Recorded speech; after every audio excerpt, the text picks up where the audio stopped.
At the time of Jesus, there were a variety of religious groups, just like there are today. And each religious group believed in some specifics and not in others. While the larger majority of the people at the time of Jesus did have some belief in the resurrection without any clarity, there was a group named the Sadducees who did not believe in the resurrection. And they did not believe in the resurrection because they accepted only the first 5 books called the Torah or the Law or the Pentateuch: Genesis, Exodus, Leviticus, Numbers, and Deuteronomy.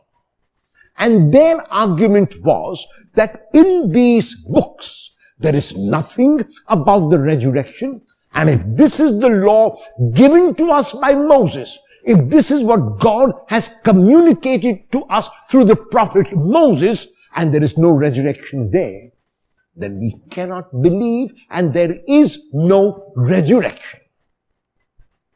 In order to show how belief in the resurrection is absurd, is illogical, they come to Jesus with a case. At the time of Jesus, when a man married a woman and the man died, leaving the woman childless, his brother, the man's brother, had an obligation to take the widow as his wife. He had no choice. If he did not take her as his wife, he would be condemned by the whole village and asked to leave the village. And so therefore, they bring to Jesus an example of a woman who was married to a man who died, leaving her childless. That man had 6 other brothers, and according to what they tell Jesus, all 6 married the woman and died before the woman and died without any children. And to show the absurdity of the resurrection, they ask, in the resurrection, if there is a resurrection, whose wife will this woman be? Because she was married to all 7. And Jesus responds to them on 2 levels. The first level is he indicates to them that life in the kingdom, that the resurrected life is a different kind of life than we have now. We notice that we plant seeds into the ground. Whether a mustard seed, whether a mango seed, or whether any other seed is planted into the ground. Once the ground is fertilized, once it rains, once we tend to that seed, it grows.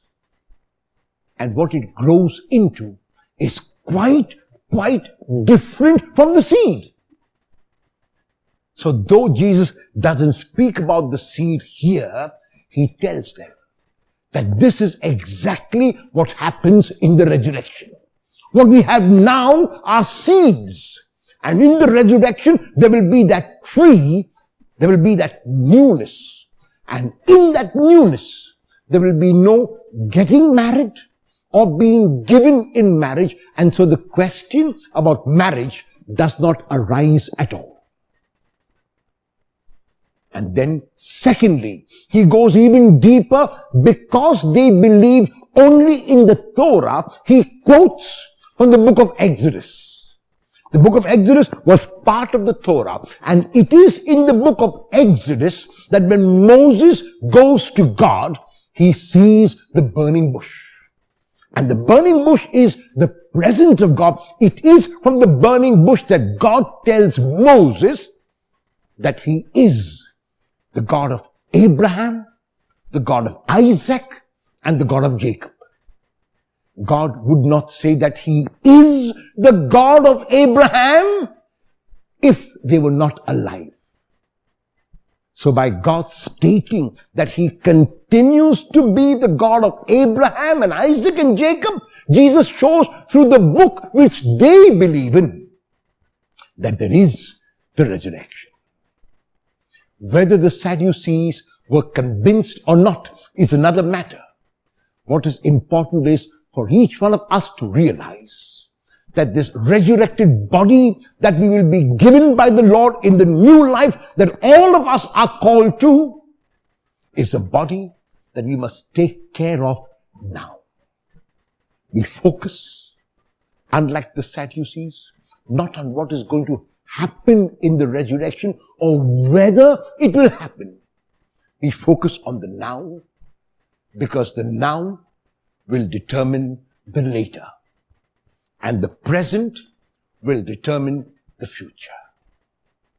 If the Lord were to call you to himself at this moment, would you be ready? If yes, why? If no, why not? And if no, what will you do about it now?